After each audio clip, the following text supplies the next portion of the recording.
Hey guys, Mighty King here, and today we're going to take a look at Thundershread, which is Fansproject's representation of the G1 Insecticon Shrapnel. Now, if you've been following my videos for a while, you know that this was my very first Transformer ever, because for some reason my mom thought it was a good idea to buy this toy for a 2-year-old.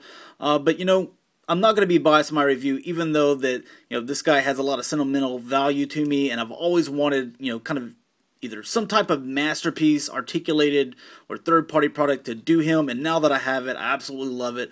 But, like I said, I'm going to tell you the things that I don't like about him and the things that I do like about him. But let's go ahead and take a look at some of the similarities.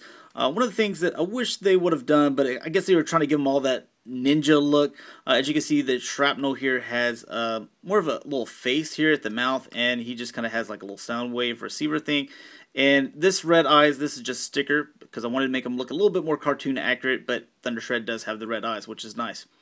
He does have the little black horn up here. Same thing with this guy. He's got the nice yellow chest, the black around the chest, the nice purple arms, same as the G1.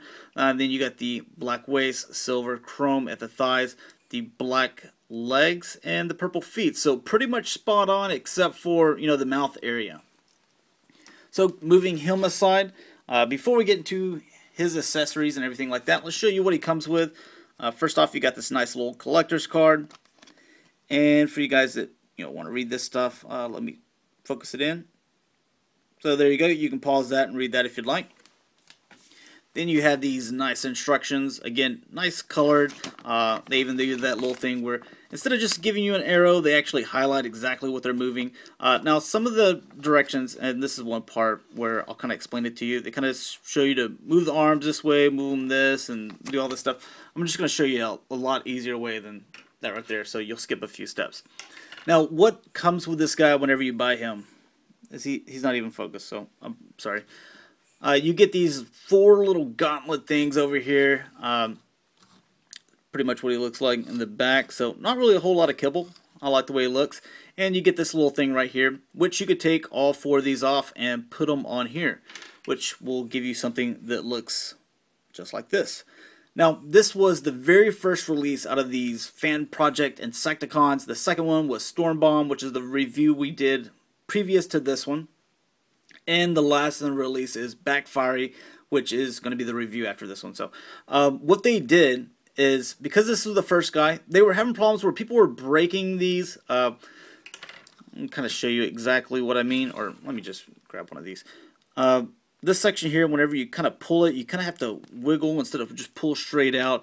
And these little parts right here would end up, getting stress marks or breaking itself, or this part right here would break. So to replace that, they did us a favor and threw in an extra one of these. So if you did break them, now you can replace them without having to pay any extra money. You just don't have a crap figure at that point. And if you haven't broken them, then you got yourself an extra little weapon, which is really nice. So what you can do with this thing, since I do have an extra, is give him some just crazy looking melee weapon if he needed an extra one, because he's got these huge little gauntlets or claw things.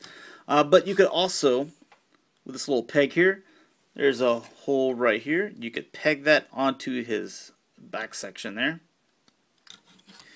Which, in my opinion, that's a little too much. That's a little overkill there in the back section, but I guess it's alright. You could take 2 of these off if you wanted to. And I guess just leave it like that. I guess that might look a little bit better. But since I've got 2 of them, I could also give him one in this hand. Oh, where did that thing go? Sorry about that. And you could also put, one in this hand as well.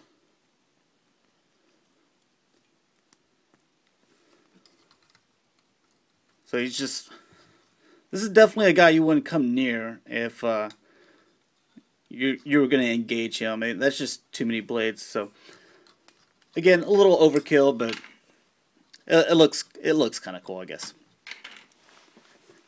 Now, some of the other things that you could do with him, as you saw, let me just kind of bring him back in again. With Shrapnel, he had these little sections out right here, and that's something that I absolutely loved about him as a kid. I thought it looked really cool. So with these insect legs, you can kind of put those up to imitate that, but you could also take this section off here, and I'm just kind of show you. This comes off, and this is supposed to come off with it, but it holds on to his arm or his body part a lot better than it does on this section here.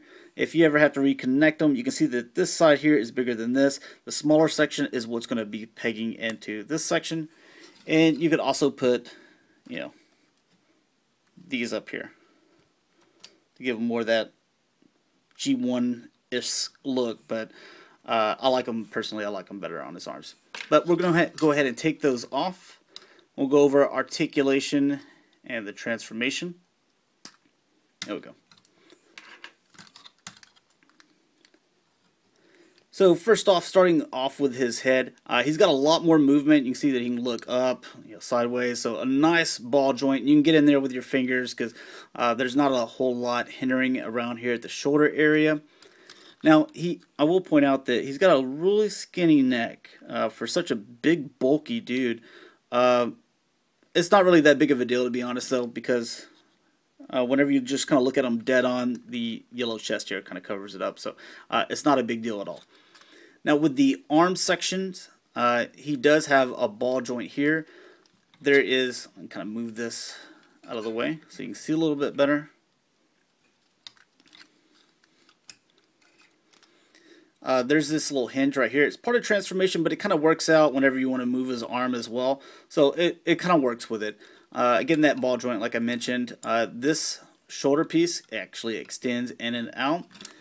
This joint right here at the bicep is super tight, but it does rotate. I just need to break it in a little bit more. Then here at the elbow, you have this joint right here. So come in and out with that. Then you have a ball joint right there. So you got a little bit of movement there. The hands, they do not rotate, but again, you have so much articulation in the arms itself, you don't really need any hand articulation. The waist does rotate. Again, like I said, these things do whatever you want. I mean, you could even face them down or pop them out, break your figure if you wanted to. They just pop right back in. You could face them down if you wanted to. So it's really your preference. Then here at the, I think I already showed you the waist. The legs move back and forth. Again, my figure's really tight.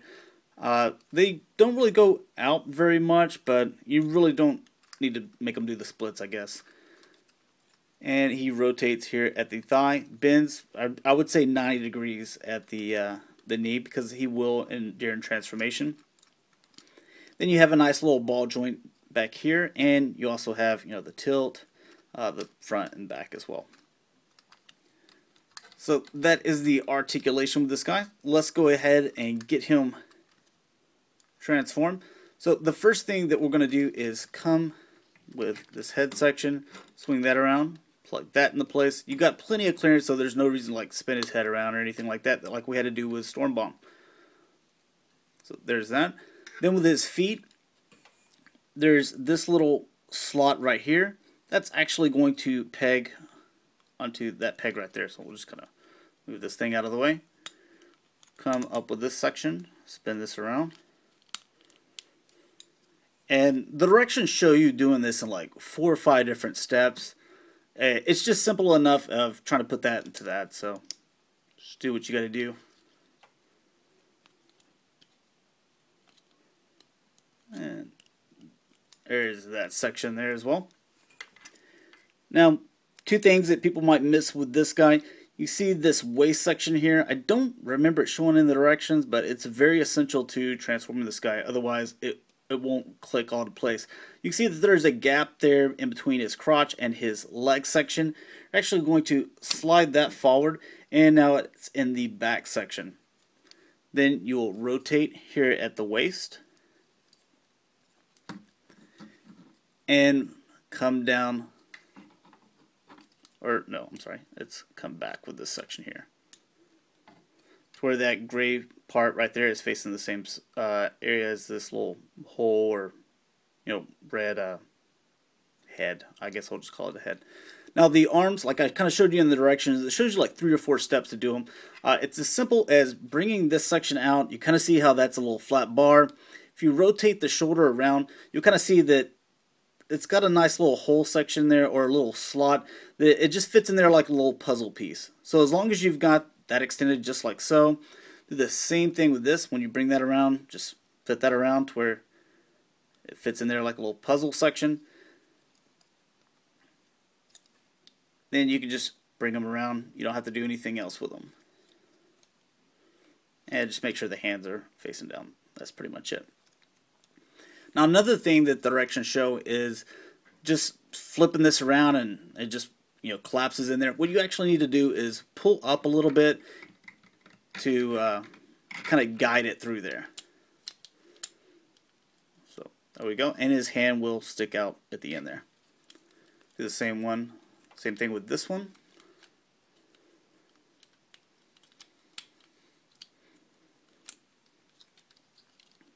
So make sure those hands right there, they're free and clear. So you got them all down all the way.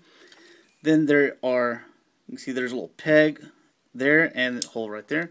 So you're going to get those and where they're supposed to go. With this section here, you're just going to, where they were there, you're going to just bring them down and around like this. And then this section, there are little peg holes there, and these have little pegs there. Just going to get those around. There we go. Do the same thing with this one. Go ahead and get those like straightened out.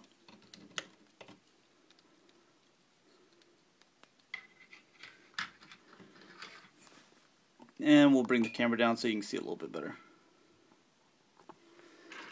And we will attach this section just like so.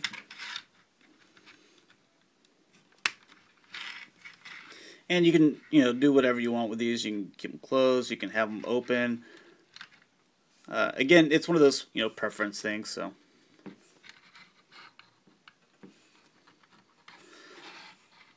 But there you have Thundershread in his little, I guess, beetle mode, insect mode, whatever you'd like to call it. I think it's a beetle. I'm pretty sure it is. But it looks pretty cool. I do dig it. I like it a lot. Now, I think there was actually a section here that you could actually, I'm not going to do it, but you can, there's peg right here. You could actually, that center slot, just slide it on there, even though I'm not going to do it right now. But just wanted to show you that. So thanks a lot for watching, guys. Hopefully you enjoyed. This ran a little bit longer than I intended to, but hopefully I covered some good things that let you know whether this is something that you might pick up on the third, eBay or something like that, because I don't think that